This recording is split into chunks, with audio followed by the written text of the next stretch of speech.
And like I said, so that's what you want to do is if somebody's claiming, and who helped a lot with that, Chappie. Chappie was real good like that too with me when he was basically saying who penned the document. So who was penning the document? Who took the pen in their hand and they said, Miss North New Jersey, you owe X, Y, and Z. You go after that man who put his name on the bottom of that document. And you say, good, you're going to stand on the oath of affirmation in the common law court of record, and you're going to swear that I owe this amount of money.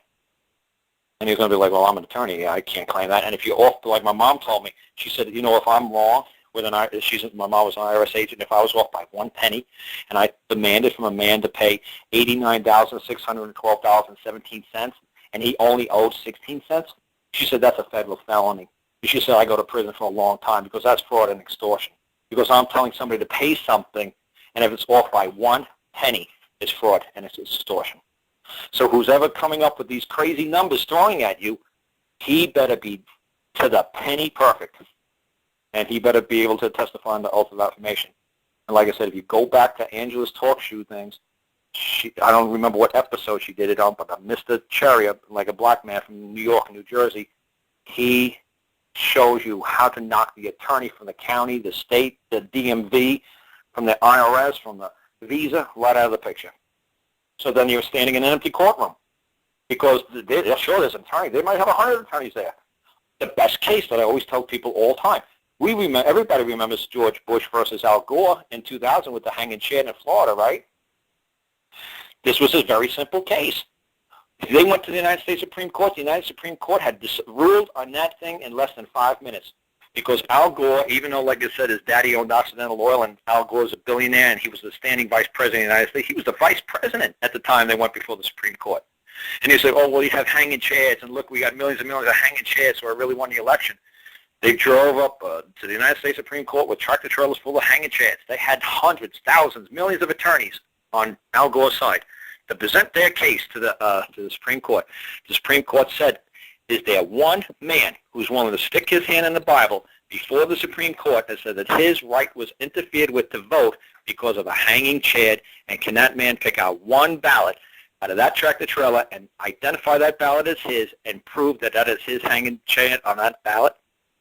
And the attorneys try to use up all this legalese stuff and millions of documents and all kinds of court cases and codes and citations.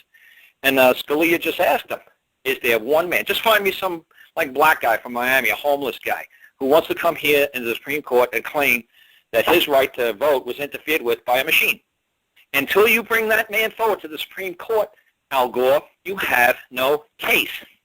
Now, you go back to Florida and let them do whatever they want to do. But I'm telling you right now, you have no standing before the Supreme Court of the United States because there needs to be an injured party. So if you actually read the Al Gore versus George Bush case with the United States Supreme Court, there was no injured party. They had no case. Well, you're saying that if the attorney doesn't have the principal there standing beside him willing to that's right. testify, there has to be an injured party. That I owe him the money. That's right. He's going to have to swear that he's going to have to swear that his right to his property has been interfered with by your actions or your inactions. And there's nobody who's going to be able to say, my name is Suffolk County, and because she didn't pay me the money that she promised me, I couldn't buy my kid a G.I. Joe doll with a Kung Fu grip this Christmas, so she's injured me. Nobody's going to be able to do it. They don't have a case. So don't answer their case as a defendant. Go back and listen to this thing. Make your own case that they're filing a false claim against you because there's going to be no injured party who's going to stand in their court. Do I put that into the to the same court? No. Oh, yeah. You can put it in the same court because anybody in a In other words, don't answer their claim. Well, if they're claiming do my own. Well, if you do want to make an answer, say, I believe you're filing a false claim. And if you don't, you could say that you believe that they're filing a false claim against you. And yes, they might have the codes, and yes, they might have all kinds of stuff on the books that says this and that, but you still believe it's a false claim. You don't have to believe in Santa. You don't have to believe whatever they want to believe. You have your right to believe whatever you want. And this is what always gets people in trouble all the time. Thank God you asked me that question. Because I hear all these people saying, oh, well, they have no facts. They have no facts. They have no facts. Never, never argue the facts. When a policeman wants to say I did 900 miles an hour backwards down the street, on my roof, tires squealing, okay, I believe you. You have the right to believe whatever you want. Those are your beliefs. Now, I have the right to believe that unless there's an injured party, you have no case. And I actually won. I was trying to find that case number so I could give it to you guys. It was a Virginia case.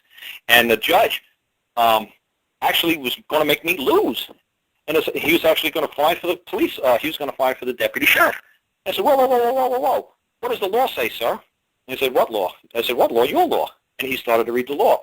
Because I said I wanted to hand him the law, but he had a laptop on his desk, so he flipped it open. He says the Virginia Code, like 16.1363. What we're here today for? Me driving in reverse. What does it say? And he says, well, it's illegal to drive in the Commonwealth of Virginia in reverse. He says it's a first offense, it's a $50 fine, 1 point off your license. Second offense, it's a $100 fine, and 3 points on your license. Third time is $500 fine and suspension of a license for a year. I said, oh, now what does the law say? He said, that is the law. I said, sir, read the footnote. What does the footnote say? He read the footnote. He says, it's lawful to drive in reverse in the Commonwealth if, and then he goes, blah, blah, blah, blah, blah, blah, blah, blah, blah, blah, blah. Huh. Case dismissed. I said, no, it's discharged, but I'm not going to get into semantics now. I got things to do. I said, this thing could have been settled weeks ago when I presented the bill back, the summons back, the ticket back to the prosecuting attorney, but he said, he just laughed at me, and he said, the law says that you can't do it. I said, no. What the judge first read was, it's illegal to drive in reverse. What did the Code of Virginia of 1950 say in the footnotes? That it's lawful to drive as long as I do not cause an injury or damage to man or property. There you go. I said it's on the footnote of every damn driving violation in your book. So I said, it was so funny, man, because the prosecuting attorney, his last name was I don't remember his name, Dove, a pigeon. It was a silly name. But I said, I'm going home. So it's so funny when I looked at all the state troopers sitting there with their little nice hats on their laps. I said to them, I said, you know what, sirs? I said, if my truck caught on fire, you'd be the first ones to pull me out. God bless you. I love you all. I said, but you know, every time you interfere with a man's right to travel, you're breaking the law. It might be legal what you're doing, but it's unlawful what you're doing. So I said, goodbye, folks. So I left the courthouse, and the deputy ran out and said, I've never lost. He said, I'm the traffic code enforcement officer of the county. I teach all the recruits. How did you beat me? I said, because the judge read the law. She said, what law? I said, you read it. I said, I tried to give you the paper in court, and you laughed at me. You wouldn't read the law. I said, so you read it. I said, oh, while we're standing out here, let me give you notice. The next time I come through this county doing 90 miles an hour, no, 900 miles an hour, I'm doing it in reverse, and I'm reckless, and I'm going all over the freaking road. I said, if you ever interfere again with my right to travel, I'm going to sue you in your official and individual capacity. I said, I'm going to lean you up in this county for everything you got. I said, so next time you see me come through, you remember my white Camaro? Just wave high. And he's like, how are you going to do it? I said, I know the law. I said, have a good day. So I said, I beat you once, I'll beat you again. So he's like, holy cow.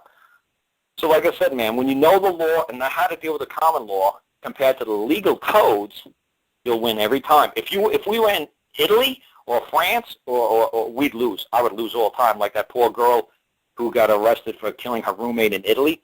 And it was a big trial. It was like she had lived with a black guy, roommate, whatever. And her parents were like, the court system here in Italy is upside down. My daughter's guilty, and she's got to prove she didn't do it. I said, there you go. You're in a code world. That's the code world. You're guilty, and you got to prove you're innocent. And that's what they're trying to do here in America. They're trying to make this a code society, that we're all guilty, and we've got to prove that we don't owe the tax. No, you've got to prove, this is common law still, and you have to prove I do, because there's an injured man or woman standing on that side saying, if I don't pay this money, they're not going to be able to support their family. So you're going to need to bring the injured party. This is still a common law land, but they're trying to bring the English, European style of court system into this land. And if we're not going to win by voting for Barack, we're not going to win by elections. You know, we're not going to win by getting a good governor who's in the office or a good congressman. The only way we're going to win is by the courts. And the only way we're going to win in the court is if we rely upon the Ninth Amendment and rely upon the Seventh Amendment.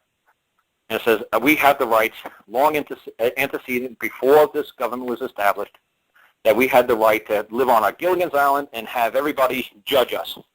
We have the right to have a trial by jury of our peers. The government can't infringe with that right.